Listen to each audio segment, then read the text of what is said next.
I used to think my life was close to perfect. I had a stable career, a loving wife, and a future that seemed secure. Sophia and I were the couple people envied. Always smiling, always laughing, always in sync. I was Alex, the devoted husband, and she was my world. People would often comment on how lucky we were to have found each other. I believed them, wholeheartedly. Sophia had a magnetic personality. She could light up a room with her smile, and her quick wit made her the center of attention at any gathering. I loved that about her. She brought a vibrancy to my life that I hadn't known I was missing.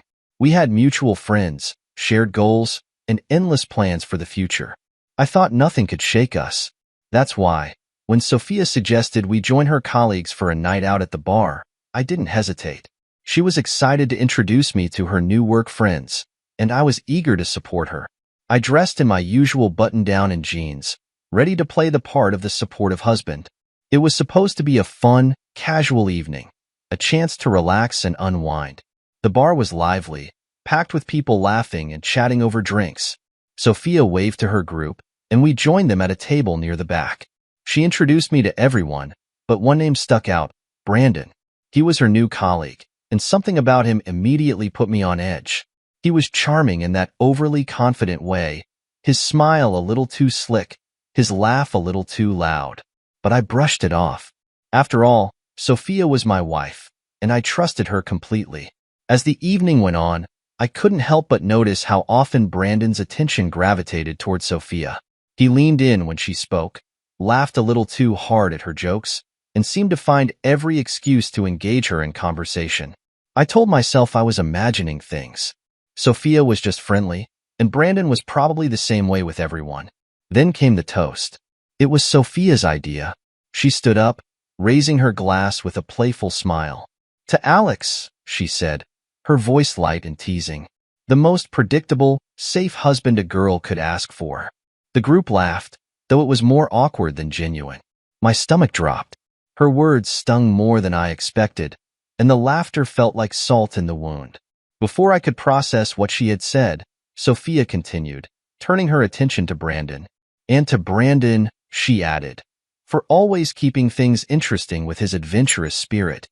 The room grew quiet for a moment, the laughter dying out. I felt a wave of humiliation wash over me, but I forced a tight smile, not wanting to make a scene. Brandon raised his glass with a cocky grin, clearly enjoying the attention. Sophia sat down beside me, oblivious to the discomfort she had caused. I stayed quiet for the rest of the night, my mind racing. Was I overreacting? Was it really just a harmless joke? I wanted to believe that. I wanted to believe Sophia would never intentionally hurt me, but something about the toast didn't sit right. It wasn't just the words. It was the way she had said them, the way her eyes sparkled as she praised Brandon. By the time we left the bar, I was struggling to keep my emotions in check. As we walked to the car, I finally broke the silence. "That toast, what was that about?" Sophia looked at me, surprised. "What do you mean?" "You called me predictable and safe," I said, my voice betraying the hurt I felt. "And then you praised Brandon for being adventurous. It felt disrespectful." She sighed, brushing her hair back. "Alex, it was a joke. You know I didn't mean anything by it." "But it didn't feel like a joke," I said. "Not to me." She stopped walking and turned to face me, her expression softening. "I'm sorry if it came across that way. I wasn't trying to hurt you. I love you, Alex. You know that." I wanted to believe her. I wanted to let it go and move on, but the unease lingered. As we got in the car and drove home, I couldn't help but notice how distracted she seemed, her eyes glued to her phone. When I asked who she was texting, she waved it off with a quick, "Just work stuff." That night, as I lay in bed beside her, I couldn't shake the feeling that something had shifted. The toast, Brandon's smirk, Sophia's dismissiveness. It all felt like pieces of a puzzle I didn't want to solve. I told myself I was overthinking, that my trust in Sophia was unshakable. But deep down, a small voice whispered that things might not be as perfect as they seemed. The car ride home that night was uncomfortably quiet. Sophia stared out the window, her phone clutched in her lap. I tried to focus on the road, but my mind was racing. Her toast kept replaying in my head. The words predictable and safe, echoing over and over.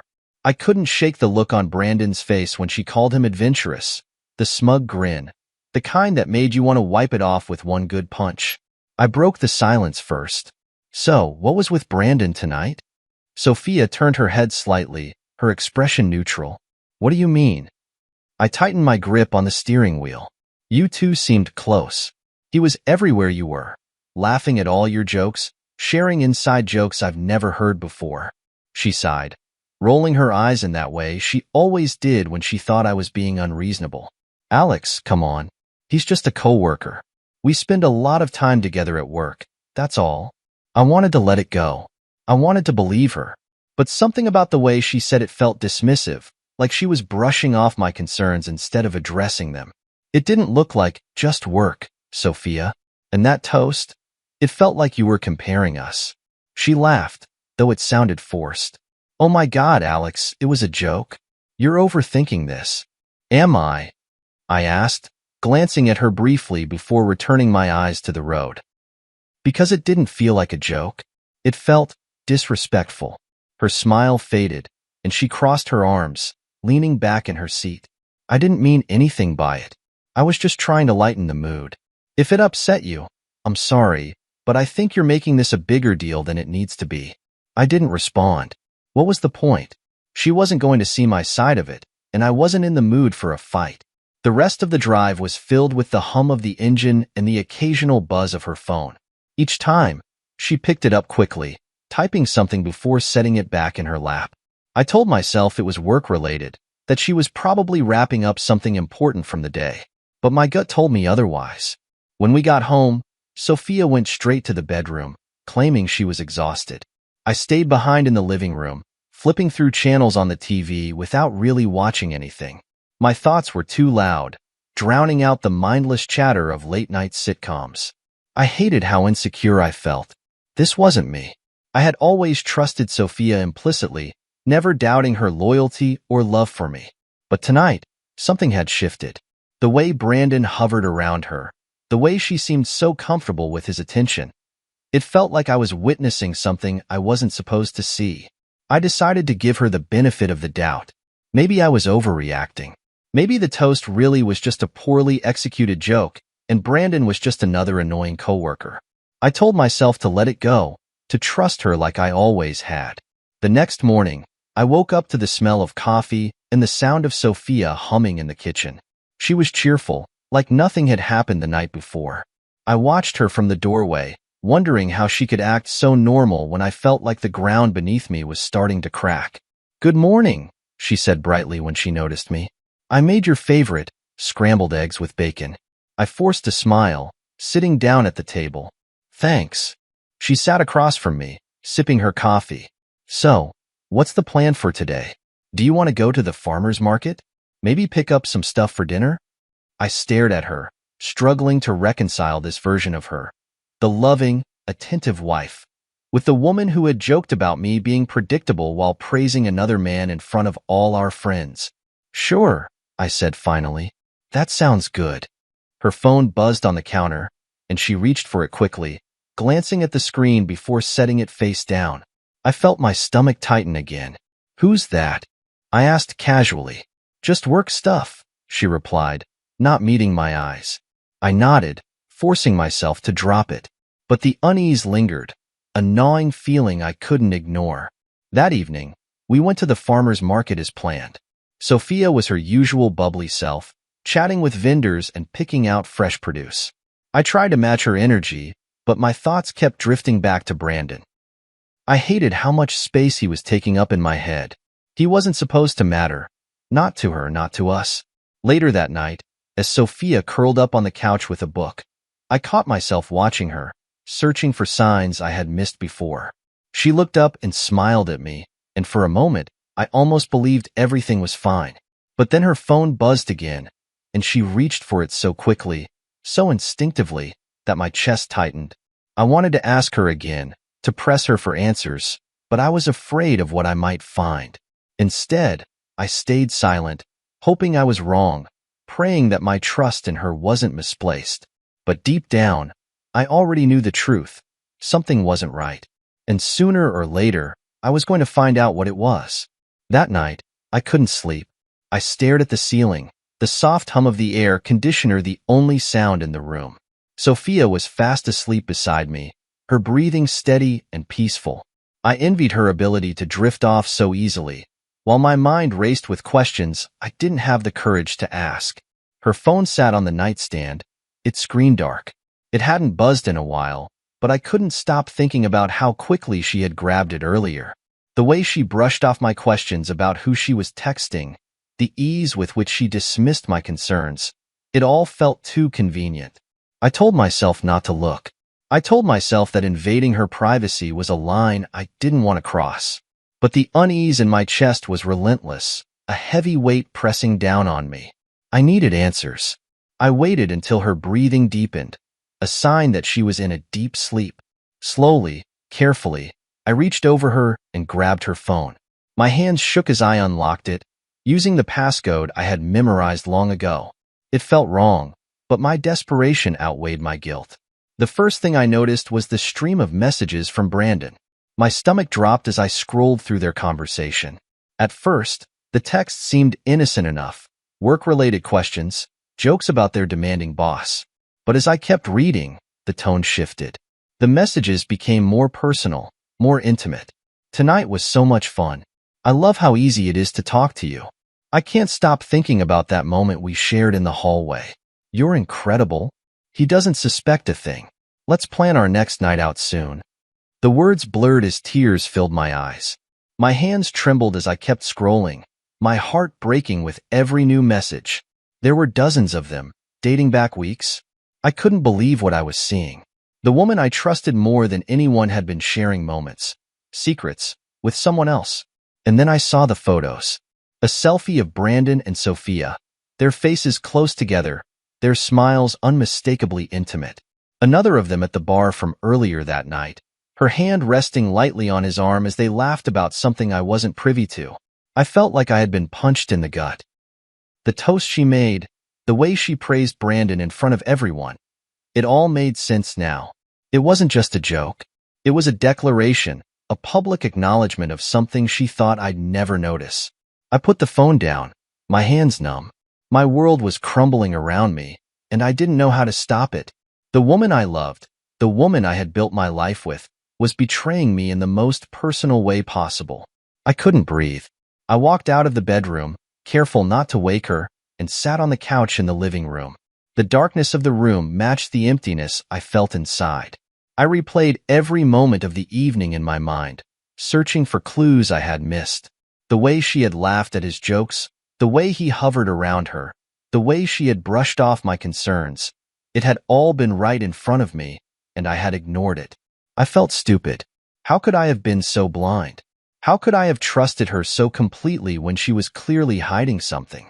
The hours dragged on as I sat there, my mind racing with anger, sadness, and disbelief. I wanted to wake her up, to confront her right then and there, but I didn't trust myself to stay calm. I needed time to process what I had seen, to figure out what to do next. By the time the sun began to rise, I still hadn't slept. I stared at the first rays of light filtering through the curtains, feeling like a stranger in my own home.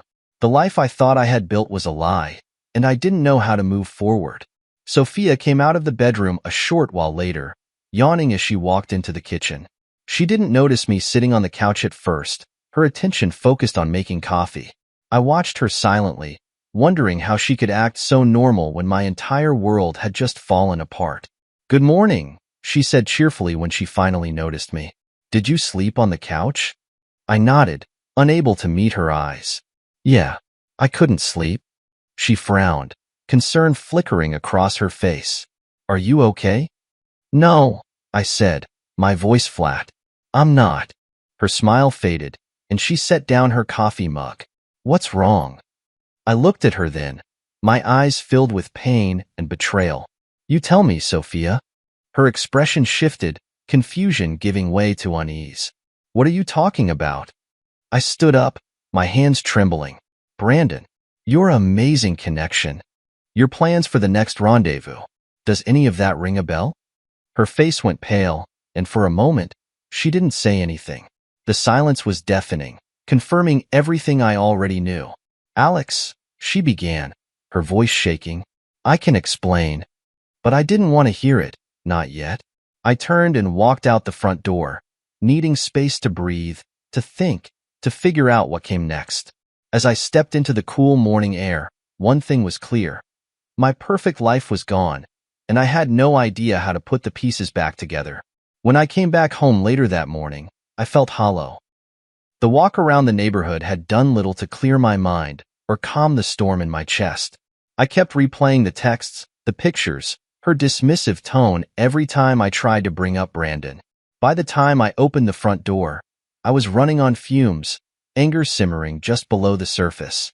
Sophia was sitting on the couch, her hands clasped tightly in her lap. She looked up the moment I walked in, her face pale and her eyes rimmed with redness. She must have been crying. Normally, the sight of her in distress would have made me rush to her side, but now it just filled me with cold detachment. Alex, she said softly, her voice trembling, we need to talk. I stood in the doorway, my arms crossed.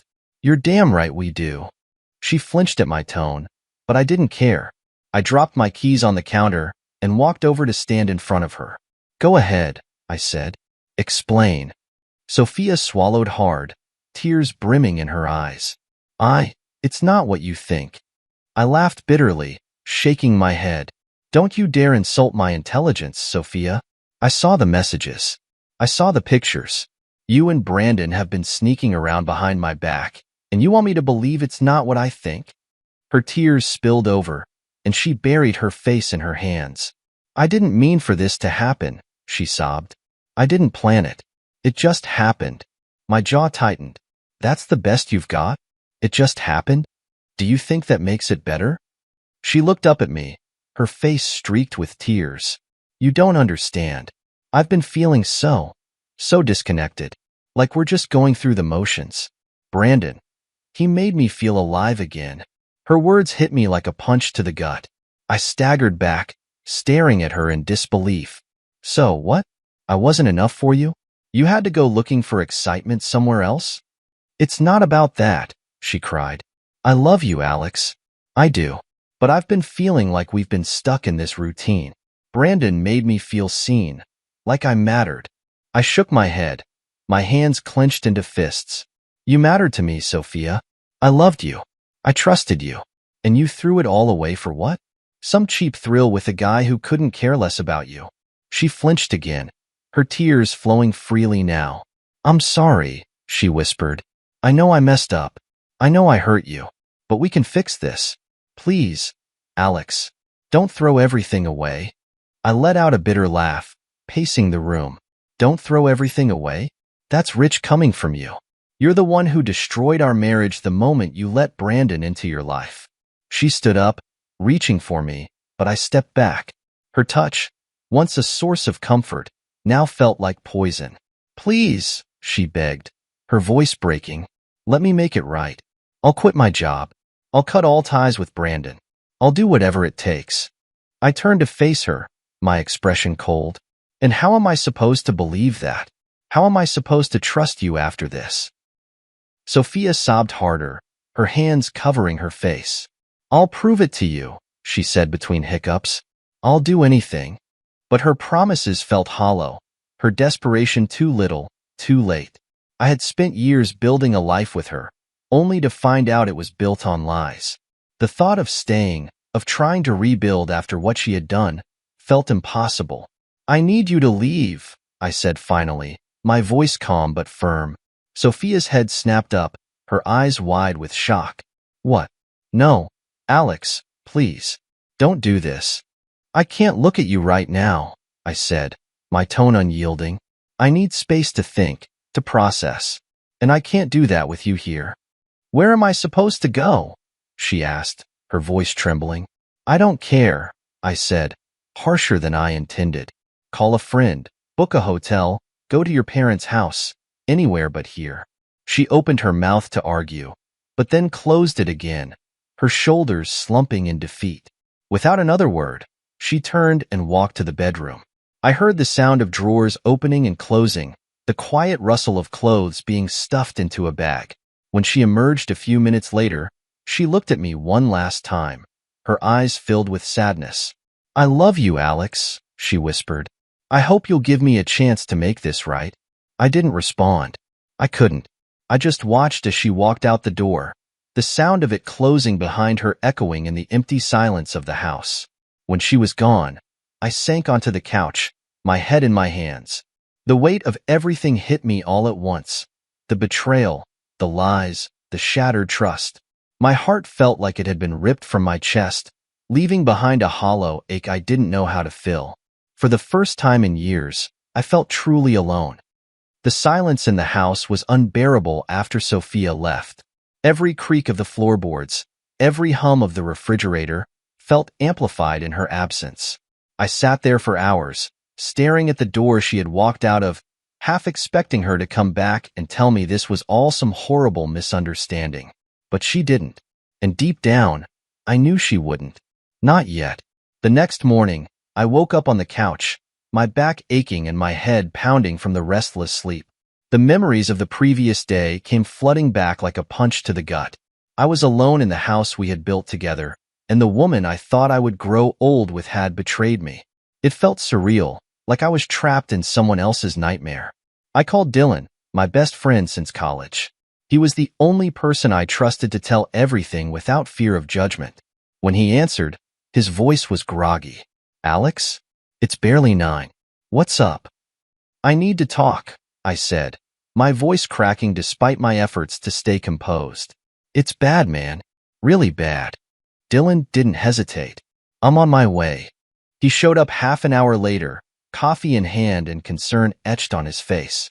As soon as he stepped inside, he took one look at me and let out a low whistle. "You look like hell." "Thanks," I muttered, collapsing into the armchair. Dylan sat on the couch, leaning forward with his elbows on his knees. "What happened?" I told him everything. Sophia's toast, Brandon's presence at the bar, the texts, the confrontation. By the time I finished, my voice was raw, and Dylan looked ready to punch a hole in the wall. "That son of a," he started, but I cut him off. "It's not just him," I said, my anger bubbling to the surface. "She let it happen, Dylan. She let him into our lives, into our marriage." He nodded, his jaw tight. "You're right. She messed up, big time. But you can't let her keep control over your life, Alex. You've got to focus on you now." "Easier said than done," I muttered, staring at the floor. "Look," Dylan said, leaning closer. "You're hurt, and you've got every right to be. But don't let her manipulate you with guilt or promises. She's already shown you who she is. Believe her." His words hit hard, but they were what I needed to hear. Over the next few days, I threw myself into work, hoping the distraction would keep the pain at bay. It worked for a while, but every time I came home to the empty house, the loneliness crept back in. Sophia, meanwhile, didn't make it easy to move on. She sent message after message, alternating between apologies and justifications. One moment, she was begging for forgiveness, promising to cut all ties with Brandon. The next, she was blaming me for being emotionally unavailable and pushing her into his arms. It was exhausting, and each message felt like another twist of the knife. I stopped responding after the first few texts. There was nothing left to say. I had made it clear that I needed space, but she didn't seem to understand. Or maybe she just didn't care. Either way, I wasn't going to let her guilt me into staying in a marriage that had already crumbled. One night, after a particularly long day at work, I came home to find a handwritten letter on the doorstep. It was from Sophia. "Alex, I know you're hurt, and I know I'm the one who caused it. But please, don't throw away everything we've built together. I made a mistake, a horrible, selfish mistake, but I love you, and I want to fix this. I'll do whatever it takes. Please, just give me one more chance. Love, Sophia." I crumpled the letter in my hand, anger flaring in my chest. How dare she ask for another chance after everything she had done? Did she think a few words on paper would erase the betrayal, the lies, the disrespect? I threw the letter in the trash and grabbed a beer from the fridge, collapsing onto the couch. As I took a long drink, I realized that this wasn't just about Sophia anymore. This was about me, about reclaiming my life, my dignity, and my happiness. The next day, I called my lawyer. I need to file for divorce, I said, my voice steady despite the ache in my chest. The lawyer didn't hesitate. I'll take care of it. Let's set up a meeting to go over the details. When I hung up the phone, a strange sense of relief washed over me. It wasn't happiness, not yet, but it was the first step toward moving forward. Sophia didn't take the news well. When I told her over the phone, she broke down in tears, begging me to reconsider. "Please, Alex," she sobbed. "Don't do this. I can change. I'll prove it to you." But I had made up my mind. "I'm sorry, Sophia," I said, my voice firm but not unkind. "I can't do this anymore." Her sobs grew louder, and for a moment, I almost wavered. But then I remembered the texts, the photos, the lies. I remembered how she had looked at Brandon, how she had dismissed my concerns, how she had mocked me in front of our friends. I ended the call, feeling a mixture of sadness and relief. The marriage I had once cherished was over, but for the first time in weeks, I felt like I was finally taking control of my life. And that was a feeling I wasn't willing to give up. The first days after filing for divorce felt like stepping into a void. Everything familiar seemed distant, every routine suddenly meaningless. The house was too quiet without Sophia's presence, but even her absence carried the weight of betrayal. I was adrift. My life as I knew it crumbled, and I didn't know how to rebuild. I decided I couldn't do it alone. Dylan had always been there for me, and when I called him again, he didn't hesitate. "Meet me at the gym," he said. "You need to hit something." I hadn't stepped foot in a gym in years, but I agreed. Anything to keep my mind occupied. When I arrived, Dylan introduced me to Maya, a personal trainer with an infectious energy and a no-nonsense attitude. She was fit, confident, and radiated the kind of determination I desperately needed. "You look like someone who's been through hell," Maya said bluntly, sizing me up. "But don't worry, we'll turn that anger into something productive." Her confidence was exactly what I needed. Over the next few weeks, I channeled all my emotions, anger, frustration, sadness, into physical activity. Maya pushed me harder than I thought possible, and every session left me physically exhausted but mentally lighter. It was the first step toward reclaiming my sense of self. Meanwhile, Sophia wasn't making things any easier. A week after filing for divorce, she posted a long, emotional message on social media. In it, she took full responsibility for the affair, calling herself selfish and short-sighted. She apologized to me publicly, declaring her regret and begging for forgiveness. The post went viral among our mutual friends. My phone buzzed nonstop with messages of support, outrage, and sympathy. Some people were firmly on my side, while others urged me to reconsider, saying everyone makes mistakes. I ignored most of them. This was my life, my pain, and no one else's opinion mattered. What stung the most wasn't her public apology. It was the fact that she still didn't seem to grasp the depth of what she'd done. She wasn't sorry she had betrayed me.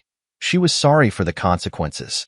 The distinction was glaring, and it only strengthened my resolve to move on. Through mutual friends, I learned more about Brandon. Apparently, my situation wasn't unique. Brandon had a history of getting involved with married women, using his charm and confidence to weave himself into their lives. He thrived on the attention, the power, the chaos he left in his wake. Hearing this didn't make me feel better, but it gave me clarity. Sophia wasn't the first, and she wouldn't be the last. But she had made her choices, and she had to live with them. I couldn't let her mistake, or his manipulation, define me. I dove deeper into my new routine. Work became a refuge, a place where I could focus on solving problems instead of dwelling on my own. Therapy sessions became a safe space to unpack my emotions, to process the betrayal without judgment. And every evening, I went to the gym, pushing myself harder under Maya's watchful eye. "Your form's getting better," Maya said one evening as I struggled through a set of deadlifts. "You're stronger than you think, Alex." Her words stuck with me. I didn't feel strong. I felt broken, but maybe strength wasn't about feeling invincible. Maybe it was about showing up, even when everything hurt. Over time, I started noticing changes. My body grew leaner, my posture straighter. The man I saw in the mirror looked more like someone in control, someone capable of taking on whatever came next. For the first time in weeks, I felt a flicker of hope. One night, after a particularly grueling session, Maya handed me a water bottle and sat down next to me on the gym bench. "You've been killing it," she said with a smile. "What's next for you?" I shrugged, unsure how to answer. "Just keep going, I guess." "Well," she said, leaning back, "whatever you're doing, it's working. Don't stop now." Her encouragement meant more than I let on. Maya wasn't just a trainer. She had become a friend, someone who believed in me when I struggled to believe in myself. I didn't know where our connection might lead, but for now, it was enough to have someone in my corner. Sophia's presence in my life continued to fade. The messages became less frequent, the pleas for forgiveness quieter. I heard through the grapevine that Brandon had already moved on to someone else, leaving Sophia humiliated and alone. Part of me felt a twinge of pity for her, but it was overshadowed by the relief of no longer being tied to her chaos. The divorce proceedings were straightforward, thanks to the overwhelming evidence of infidelity and my lawyer's expertise. When the papers were finalized, I felt a strange mix of emotions: relief, sadness, and an undeniable sense of freedom. The weight of my failed marriage was finally lifted, and I could start looking ahead. As I left the courthouse that day, Dylan was waiting for me outside. "How does it feel?" he asked, clapping a hand on my shoulder. "Like a fresh start," I said, taking a deep breath. "It's time to figure out who I am without her." "You've got this," Dylan said with a grin. "And if you don't, you've got me, and Maya, to kick your ass until you do." For the first time in a long time, I laughed. It wasn't the hollow, forced laugh I'd mastered over the past few months. It was real, genuine, and it felt damn good. I didn't know what the future held, but for the first time in a long time, I wasn't afraid of it. I was ready to rebuild, one step at a time. The divorce was finalized, but the echoes of what had happened lingered. I was free on paper, but emotionally, I was still piecing myself back together. The house felt less like a home and more like a shell of the life I'd once imagined with Sophia. I knew I needed to rebuild, not just my surroundings, but myself. Maya became a bigger part of my life. At first, it was just the gym sessions. She'd push me harder than I thought I could handle, challenging me to channel my anger, my pain, and my frustration into every punch, every lift, every sprint. But as the weeks passed, our conversations extended beyond fitness. After workouts, we'd sit on the gym bench or grab a coffee nearby, talking about life, goals, and the twists and turns that brought us to where we were. She had a way of listening without judgment, of making me feel like I wasn't defined by my mistakes or my past. "You're allowed to feel broken," she told me one evening, "but broken doesn't mean finished." Her words stayed with me, becoming a quiet mantra as I navigated the complexities of moving forward. Slowly but surely, I started to find pieces of myself that I'd forgotten existed. Passions, interests, and dreams that had been buried beneath the weight of my marriage. Meanwhile, Sophia was spiraling. I hadn't heard from her directly since the divorce was finalized, but mutual friends occasionally passed along updates. Brandon had left her, of course. I wasn't surprised. His pattern was obvious: move in, create chaos, and leave once the novelty wore off. Without him, Sophia was left to face the mess she'd made of her life. I tried not to think about her, but one night, she forced herself back into my life. It was late, and I had just gotten home from the gym. I was tossing a frozen pizza in the oven when I heard the knock on the door. My first thought was Dylan. He had a habit of showing up unannounced. But when I opened the door, it wasn't Dylan standing there. It was Sophia. She looked different. Her usually polished appearance was gone. Her hair was unkempt, her clothes wrinkled, and her face looked worn, as if the last few months had aged her by years. Her eyes were red and puffy, and she clutched a tissue in her hand. "Alex," she said, her voice trembling. "I know I shouldn't be here, but I didn't know where else to go." I stood frozen, caught between anger and pity. "What do you want, Sophia?" She took a deep breath, tears welling in her eyes. "I wanted to apologize. For everything. For hurting you. For betraying you. I was selfish and stupid, and I lost the best thing that ever happened to me. Her words hit a nerve, but I forced myself to stay composed. Why now? I asked. Why come here months after the divorce is finalized? What do you want from me? She shook her head, her tears falling freely now. I don't want anything. I needed you to know how sorry I am. Brandon was a mistake, the biggest mistake of my life. And now he's gone, and I'm alone, and I can't stop thinking about how much I threw away. Her confession should have felt satisfying, but it didn't. Instead, it felt hollow, like she was trying to absolve herself of guilt by unloading it onto me. I appreciate the apology, I said carefully, but it doesn't change anything. What's done is done, Sophia. I've moved on. She flinched at my words, as if they physically hurt her. Is there really no chance for us? Can't we at least try to rebuild what we had? I shook my head, my voice firm but not unkind. No, Sophia. What we had is gone. You destroyed it the moment you let him into your life. I've spent months trying to pick up the pieces of myself, and I'm not going back. Her tears intensified, and for a moment, I felt a pang of guilt. But then I remembered the texts, the lies, the way she'd made me feel small and insignificant. I couldn't let her back in. Not now, not ever. I think you should go, I said quietly. She stared at me for a long moment, as if hoping I'd change my mind. But when I didn't, she nodded, wiping her eyes with the tissue. I'm sorry, she whispered one last time before turning and walking away. I closed the door and leaned against it, exhaling deeply. The encounter had stirred up emotions I thought I'd buried, but it also brought a sense of closure. Her apology, while overdue, didn't change the past. It didn't undo the damage, but it did solidify one thing. I had made the right decision to leave her behind. Over the next few weeks, I threw myself back into my new routine. Maya and I grew closer, our friendship evolving into something deeper. She was patient, never pushing me to move faster than I was ready, but her presence became a steady source of comfort and joy. She reminded me that I was capable of being loved for who I was, not for what I could provide. One evening, as we sat on her couch watching a movie, she turned to me with a soft smile. You know, she said, you're not the same guy who walked into the gym a few months ago. How so?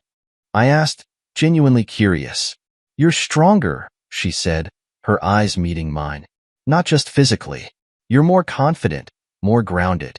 It's like you've finally realized your worth. Her words hit me deeply, and for the first time in a long time, I felt like I was truly healing. Sophia's betrayal had broken me, but it hadn't defined me. I was reclaiming my life, one step at a time. Life had started to feel lighter. The burden I'd carried for months was slowly being replaced by something new, hope. It wasn't a sudden shift, but a gradual realization that I was no longer defined by Sophia's betrayal. The pieces of myself I thought were lost were coming back together, and for the first time in a long while, I could see a future where I was truly happy. Maya had become a significant part of that future. What started as casual conversations after workouts had evolved into something more meaningful. She was unlike anyone I'd ever met, genuine, grounded, and fiercely independent. There was no pretense with her, no games. She saw me for who I was and accepted me completely. One evening, as we sat on her porch sipping tea, I told her, "You've been a lifeline, you know that?" She raised an eyebrow, her lips curling into a small smile. A lifeline? That's a lot of pressure. I mean it, I said.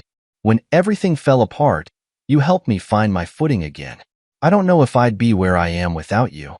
Her smile softened, and she reached over to squeeze my hand. You're giving me too much credit, Alex. You did the hard work. I just gave you a little push. But it was more than a push. Maya had shown me that life didn't end with heartbreak.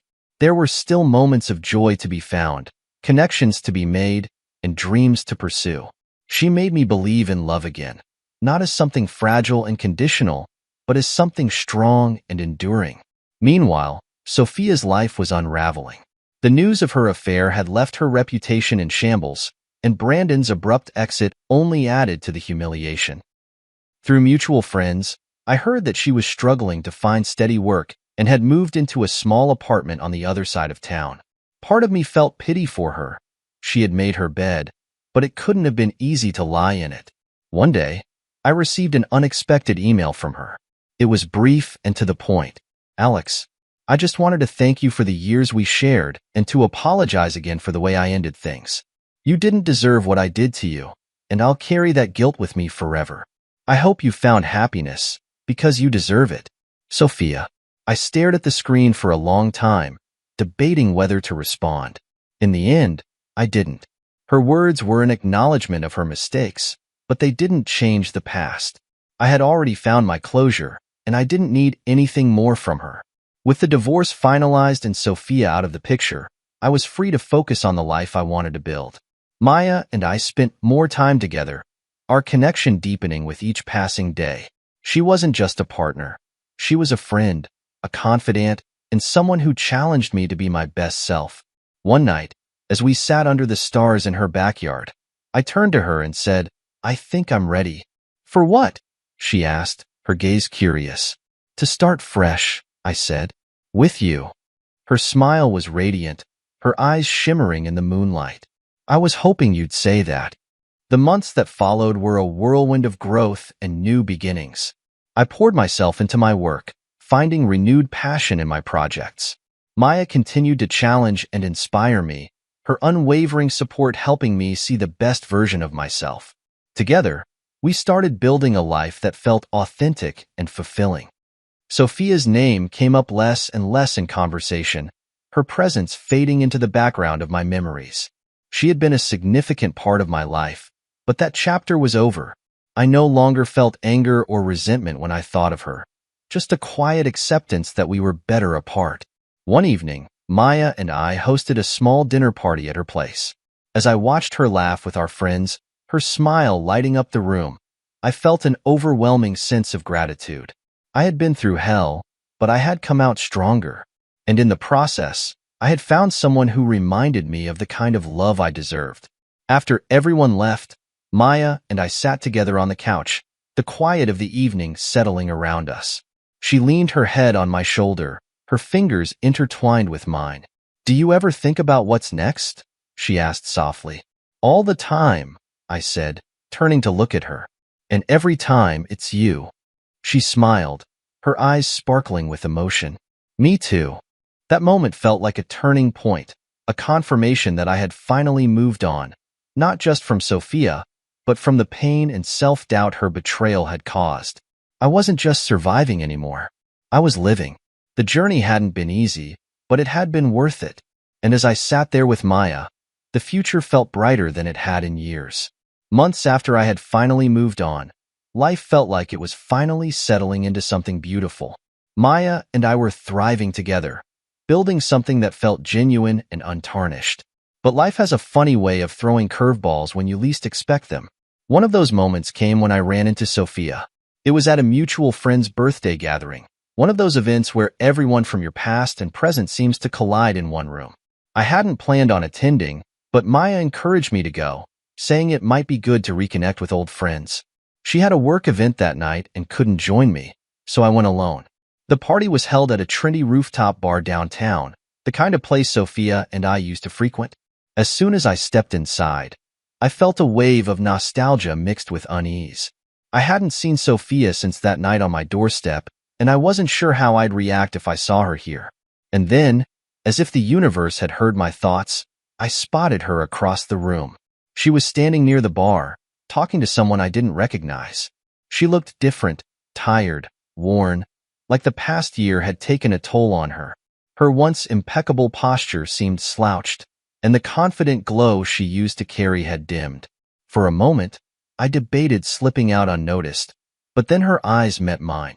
She froze mid-conversation, her face a mixture of surprise and what I could only describe as guilt. I nodded politely, acknowledging her without inviting further interaction, and turned toward another group of friends. But Sophia wasn't one to let things linger. Minutes later, she approached me, clutching a drink in one hand. "Alex," she said softly, her voice almost tentative. I turned to face her, keeping my expression neutral. "Sophia." She hesitated, as if searching for the right words.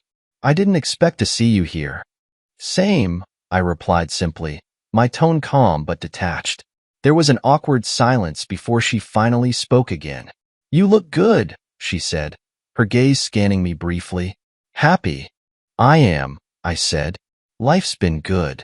She nodded, looking down at her drink. "That's good to hear. You deserve it." I wasn't sure what to say. Part of me wanted to walk away, to avoid reopening any wounds. But another part of me realized this was a moment of closure I hadn't expected to get.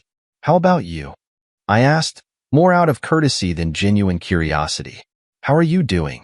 She let out a hollow laugh, shaking her head. "Not as well as you, obviously. Things have been hard." I didn't respond immediately, letting her words hang in the air. I wasn't here to console her or relive the past, but I also wasn't interested in being cruel. "I hope you're figuring things out," I said finally. She looked up at me then, her eyes glistening with unshed tears. "Alex, I know I don't deserve your forgiveness, but I want you to know that I truly am sorry. For everything. I was selfish and I hurt you in ways I can't ever take back. I'll regret that for the rest of my life." Her words were sincere, and for a brief moment, I felt a pang of pity for her. But forgiveness wasn't about absolving her.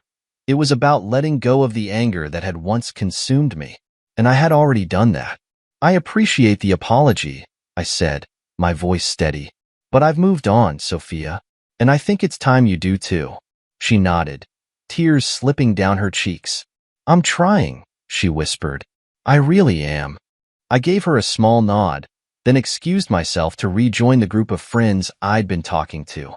As I walked away, I felt an overwhelming sense of peace. The encounter hadn't been as painful as I'd feared. If anything, it had reaffirmed how far I'd come. Later that night, I called Maya on my drive home. She picked up on the second ring. "Hey, how was the party?" she asked. "Interesting," I said, a small smile tugging at my lips. I ran into Sophia. There was a pause on the other end. "How'd that go?" "Better than I expected," I admitted. She apologized again. It felt genuine, but it didn't change anything. "I'm just glad it's behind me." Maya's voice softened.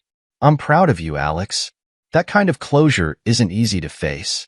"It's easier when I have someone like you to come home to," I said, my heart swelling with gratitude. When I got home, Maya was waiting for me on the couch, her laptop perched on her knees. She looked up as I walked in, her smile instantly making me feel grounded. I sat beside her, pulling her into a hug. "Thank you," I said quietly. "For what?" she asked, resting her head on my shoulder. "For being exactly what I needed," I said. "For reminding me what love is supposed to feel like." She smiled, pressing a kiss to my cheek. "You've always deserved that, Alex. I'm just glad you found it." As the night wore on, I reflected on the journey that had brought me here. Sophia's betrayal had been devastating, but it had also been the catalyst for change. It had forced me to confront my insecurities, rebuild my confidence, and ultimately discover a love that felt genuine and whole.